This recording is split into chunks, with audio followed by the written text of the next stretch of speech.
vous êtes jolie, que vous me semblez beau, sans mentir, si votre ramage sera beau à votre plumage, vous êtes le phénix des hôtes de ces bois.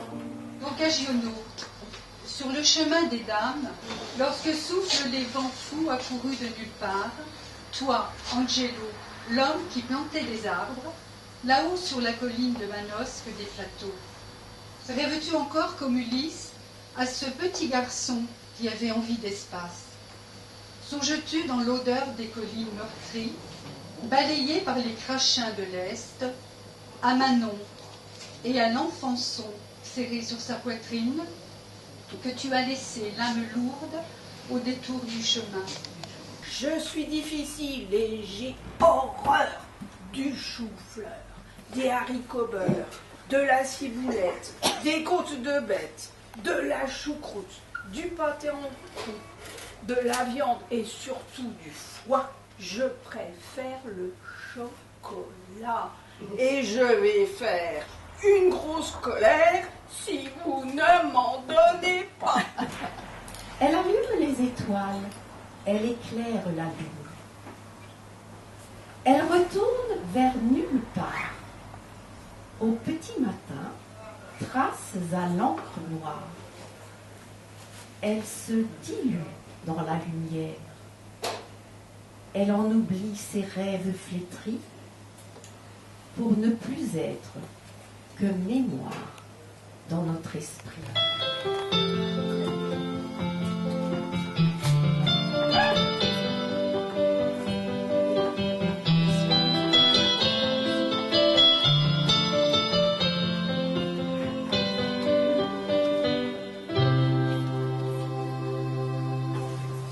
Comme les mains d'un orpailleur tamisent l'onde sans répit, le soleil en atomiseur dort à l'orphin pour se courir. Fuyant les rumeurs citadines, obliquement sur le clocher, un rayon meurt en opaline, cherchant un angle où s'accrocher. Et les oiseaux, comme les fleurs, jugeant cet instant solennel, s'effacent devant les splendeurs cuivrées des bois et des venelles. Le poète, une fugace envie qui déjà sombre en fugitive trace. Le poète en colère qui raconte pique-pendre. Le poète en lisière qui vous caresse de temps. Le poète, une parole paisible vers l'inaccessible. Le poète, une ultime imprudence face à l'imminence. Le poète nous invite à sa table avant l'inéluctable. Quand subrepticement apparaîtra la craquelure du temps et qu'au bord du regard s'éteindra la lumière,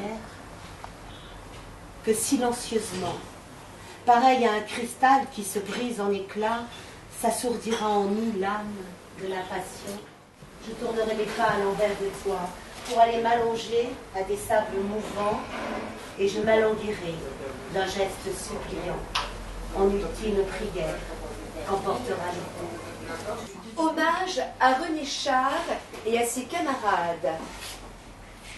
C'était au temps des hyènes aux uniformes noirs, entre les svastikas et les fours crématoires. Les lunes éclairaient des massacres sauvages, les soleils se levaient sur de vastes carnages. La vie est un voyage, une grande aventure. Dans ses bagages met différentes allures. Tantôt, elle est légère, et sa houle tendresse est une douce brise en forme de caresse. Tantôt, elle est tempête, et de ses flots noircis nous agite la tête et nous rend fort aigris. Il pleut, il pleut, il pleut. Entre les lames, je flotte sur les pavés. Une béance m'attire, un portail bien lavé. J'entre, Une voûte immense aspire nos cheveux. Frisson, frisson, dans cette demeure sombre, plus rien n'existe d'autre hormis cette musique, rendue par l'attention, plus forte et plus mystique, et plus tragique encore dans ce temple fécond. Comme un oiseau de brume, libellule ou papillon, caresse de plumes ou cordes de violon, la muse nourricière vole légère et printanière. Comme un enfant dans un écrin, elle porte les mots dans son sein et emprunte les ombres de l'éther vers des rêves éphémères.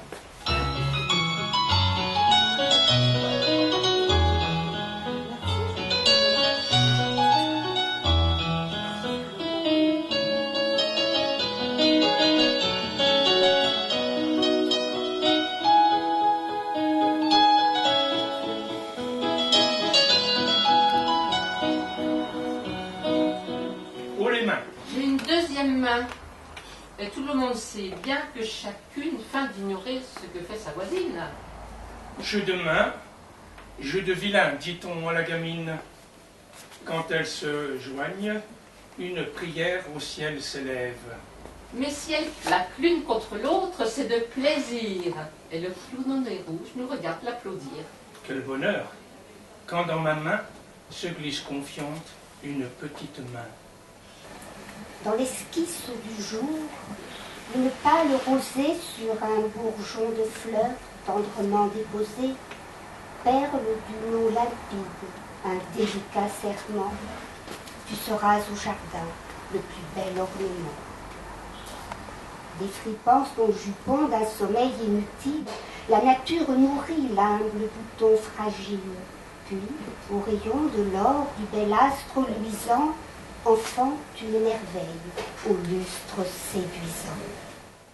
Vous nous avez réjouis pour longtemps, car ces déclamations que vous venez de faire prouvent que ces vers ne sont pas solitaires.